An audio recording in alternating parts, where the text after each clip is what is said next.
This happened when I was 15 years old. My best friend Anthony had invited me over for the night. His parents were going to be out of town all weekend. It sounded like the perfect chance to hang out, play video games, eat junk food, and basically do whatever we wanted. I rode my bike over to his house, pulled it into the backyard, and let myself in through the back door, something that was pretty normal between us. The night started off exactly how you'd expect. We played basically every video game Anthony owned, from FIFA to Call of Duty, the usual stuff. Popcorn bowls, soda cans, and snack wrappers were completely taking over his living room floor. As the night dragged on, we eventually got bored of video games, switched to watching half of a movie, then got bored of that too. That's when we decided, prank calls. Anthony dialed a few local pizza places first, getting some laughs out of it. It was my turn. I punched in a random set of numbers, hoping to get someone on the other end. It took about 4 tries, but on the 4th call, someone finally answered. A deep, rough voice picked up. Not a hello, not a who's this, but just, yeah. Anthony was already giggling in the background, which threw me off and made me stumble over my words. Mid-sentence, I completely cracked, bursting into laughter, unable to even finish the joke. But something felt strange. The guy on the other end didn't laugh, didn't hang up, didn't say anything. Just silence. I took a deep breath, tried to regain my composure. Sir, would it be all right if I borrowed one of the wheels from your car? I said it, poorly delivered, but still somewhat proud of how ridiculous it sounded. There was a pause, then the man responded. What's your name, kid? My throat tightened. Bob, I blurted out. Then the man said something that made my blood run cold. Really? You sure it's not? Anthony. It hit me like a brick to the chest. I snapped my head toward Anthony. His face went pale, completely drained of color. Without another word, I slammed the phone down, ending the call. Anthony, who the hell was that? I whispered. I don't know, he stammered, eyes wide in disbelief. Does your caller ID show your name or something? I asked, feeling the anxiety creep up. No, it shows my dad's name, he replied, voice shaking. Now, completely creeped out, we jumped on his computer, trying to figure out if it was even possible for someone to get our name from a phone call that quickly. It made no sense. He was way too young, not old enough to be listed on any public information websites. Desperate, we even posted the question on Yahoo Answers, but nobody had a clue. I told Anthony he should probably call his dad, but he shook his head quickly. No, I'm not supposed to have anyone over. I can't. So, we did the only thing we could. We tried to shake it off, pretend it didn't happen, and just finish watching the movie we'd left earlier. Just as the tension started fading, we heard something, the sound of Anthony's front storm door creaking open, followed by the slow, unmistakable turn of the doorknob. It only turned halfway, stopped by the lock, but someone was definitely trying to open it. Anthony lunged forward, turning off the TV in an instant. I rushed over to the window, spread the blinds open, and peeked out. Standing there, right outside the door, was a tall man, facing the house. The second he noticed the blinds shift, he turned his head and locked eyes directly with me. I snapped the blinds shut, practically jumped back, heart racing so loud I could hear in my ears. Dude, someone's out there, I whispered sharply. We scrambled, bolting into the kitchen, crouching down, listening. Then another sound, the metallic creak of the backyard gate swinging open. Crap, I muttered. I left the back door open. Dude, go shut it. Hurry, Anthony whispered, panicked. I crept toward the hallway, leading to the back door, but froze. There was a silhouette standing right outside the glass. I don't think he saw me, but he was definitely looking into the house. Slowly, terrifyingly, the back door opened, and the man stepped inside. My heart felt like it was going to burst. I tiptoed back, motioned for Anthony to follow me, and we both rushed, as quietly as possible, upstairs. We made it to his room, gently pulling the door shut behind us. Both of us immediately crawled under his bed. Luckily, the bottom of the bed had a cloth cover, hiding us unless someone physically lifted it. Downstairs, we could hear doors opening, one after the other. Each slam, each creak, getting closer and closer to the stairs. Then, heavy footsteps started thumping up the staircase. He was coming. The footsteps stopped right outside the bedroom door. The knob turned, the door opened, and silence followed. I could hear Anthony's breathing, fast, panicked, way too loud. The man moved toward the closet, opened it, sliding the hangers roughly aside, jackets rustling together. Then, silence again. The footsteps shifted, getting closer to the bed. And then, they stopped, right beside us. I felt like I was going to throw up. My body was shaking, my heart pounding so hard, it hurt. I reached over, placed my hand over Anthony's mouth, trying desperately to quiet his breathing. Nothing. No sound. Just the suffocating silence. I thought maybe he had left the room. I leaned closer to Anthony, whispering, "Do you think we can make a run for it?" Before he could even answer, a blood-curdling scream erupted. The man had grabbed Anthony's leg and was dragging him out from under the bed. I scrambled out, desperate, searching for anything to use as a weapon. My eyes locked on a screwdriver sitting on the nightstand. I snatched it, lunged forward, and stabbed it straight into the man's back. He screamed, jerking backward, loosening his grip just enough for Anthony to break free. "Run!" I yelled, and we bolted out of the room, down the stairs, and straight for the back door. Running onto the open street would have made us way too visible. Instead, we dove straight into the woods behind his house. We crouched behind a thick bush, trying to stay hidden. Then the back door opened. The man stepped outside, scanning the yard. Then, slowly, his gaze shifted to the tree line.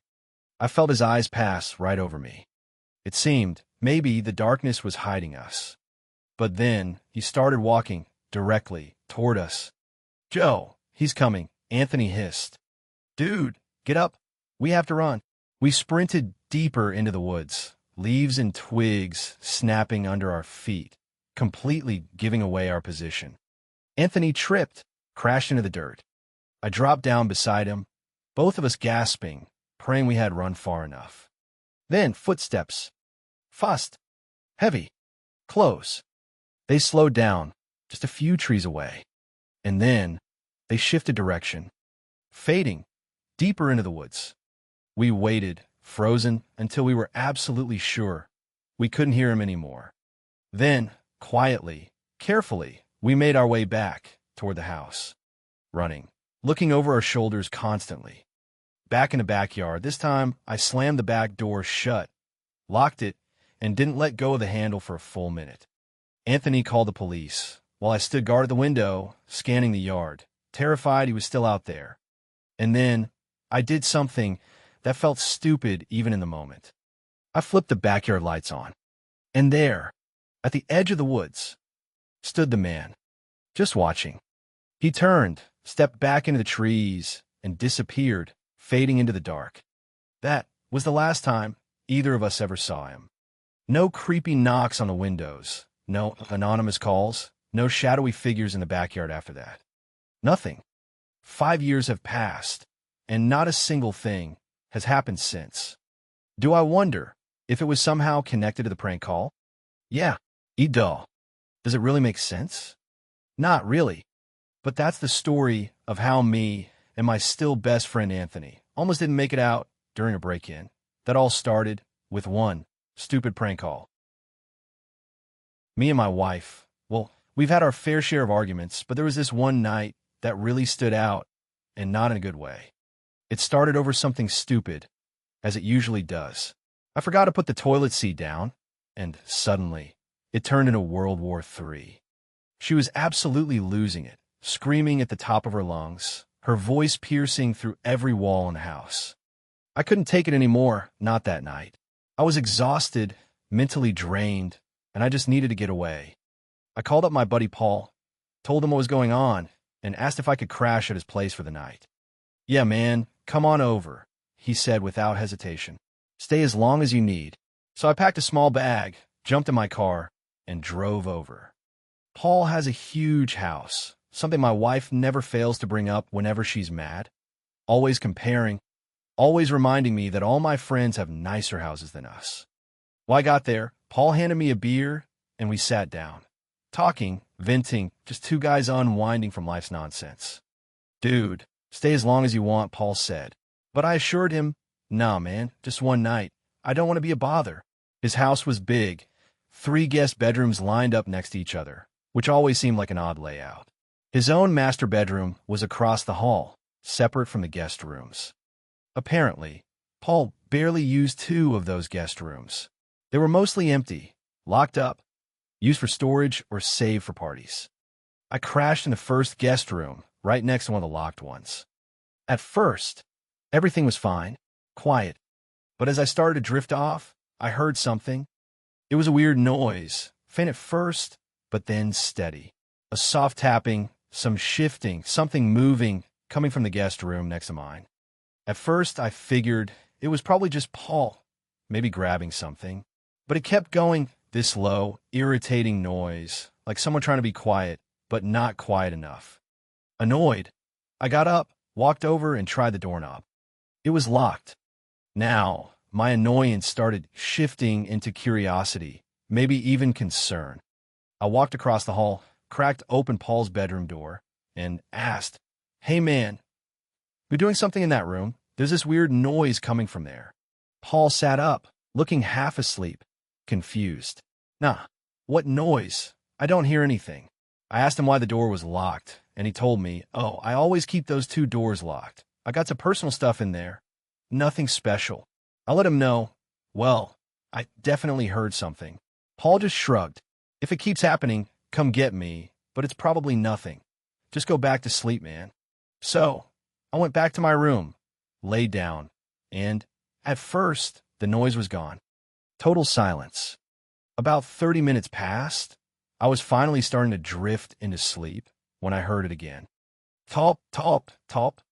This time, it was followed by a faint voice. I sat straight up. My entire body went cold. No way I imagined that. I bolted out of bed, didn't even hesitate, ran straight to Paul's room, and this time he knew I was serious. He jumped out of bed, grabbed his keyring, and we both hurried down the hallway. Paul unlocked the door to the guest room next to mine, and the second he pushed it open, a cold breeze hit us. The window was wide open. The closet door, also wide open. The room looked off. The bed had clear indentations on it, as if someone had been laying there. We looked at each other, both realizing someone had been living in this room, right under his nose. Paul rushed to check the drawers. His face went pale. All of his valuable stuff gone. Wallets, watches, electronics, all missing. Without a word, Paul sprinted to the last locked guest room. I was right behind him, adrenaline surging. The moment he turned the key, swung the door open, we saw it. A black figure, climbing out the window, onto the patio roof. Paul actually started moving, like he was going to jump out after him, but we both quickly realized that was a terrible idea. Instead, we bolted downstairs, out the back door, hoping to catch him from below. But he was already gone, disappeared into the night. And honestly, it's a good thing we didn't catch him, because what we found inside that room was way worse than we expected. The white bed sheets were stained with blood.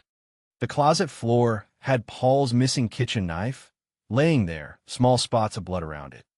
It wasn't just a robbery. Whoever had been in there was dangerous. Paul's valuables were gone. Electronics, jewelry, even his emergency cash stash. We pieced it together, realizing these weren't just random thieves. Whoever they were, they'd been living in his house, hiding in those guest rooms, for over a week.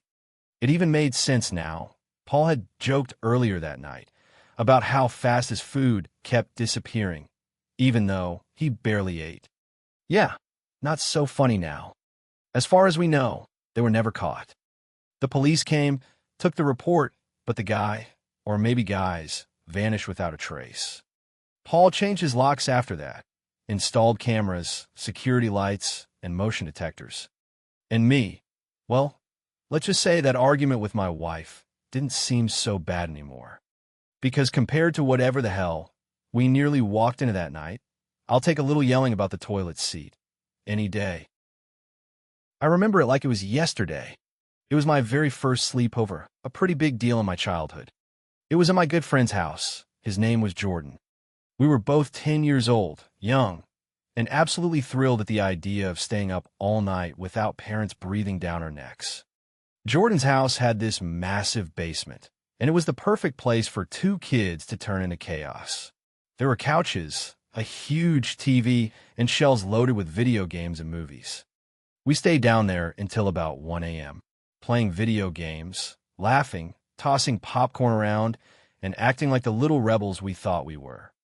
No teeth brushing that night, just straight from gaming to throwing ourselves onto the couches, pulling some blankets over, and trying to fall asleep. And for a while, it was peaceful. I drifted off easily, the glow from the TV flickering against the basement walls. But at some point, in the middle of the night, I woke up. I don't know what time it was, but something just felt off. The TV was still on, but it wasn't playing anything anymore. Just a blank blue screen, giving off this dim, dull glow, just enough to barely light the room. I rubbed my eyes, trying to adjust, and that's when I saw it. In the far corner of the basement, right next to the stairs, stood something. It was tall, unnaturally tall, almost tall enough to touch the ceiling. It didn't move. It didn't make a sound, but it was there. A shape, a figure, something so dark, it almost looked like it was absorbing the dim light around it. No features, just this towering shadow. I stared, frozen. I wanted to scream, wanted to bolt upstairs, but I couldn't even move. Then, as if the situation couldn't get worse, the TV just shut off. The soft hum and faint glow vanished, and the room was swallowed by pure, heavy darkness. I squeezed my eyes shut, heart pounding so hard I thought my chest might explode. I laid there, not moving a muscle, trying to convince myself, it's nothing, it's nothing, it's nothing. I don't even remember falling back asleep. I think I just passed out from pure exhaustion or fear. But I do remember what happened next. A sudden, horrifying scream jolted me awake. It was coming from upstairs. It was Jordan's mom.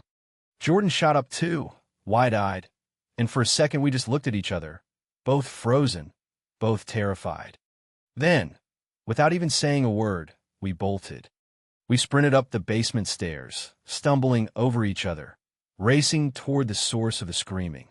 When we reached his parents' bedroom, his mom was sitting on the bed, shaking, sobbing uncontrollably. His dad was frantically tearing the room apart, opening closets, yanking open drawers, flipping the mattress like he was trying to find someone. Then, without warning, his dad stormed past us, barreling down the hallway, checking every room, every corner, shouting, demanding, "Who's in this house? Who's here?" But there was no one, no sign of anyone, no broken locks, no open windows, no footprints. The house was locked tight, no signs of entry, and no signs of anyone leaving. Silence filled the air again, but it wasn't comforting. It was heavy, suffocating. Jordan and I stood there, not knowing what to say or do. Eventually, things calmed down.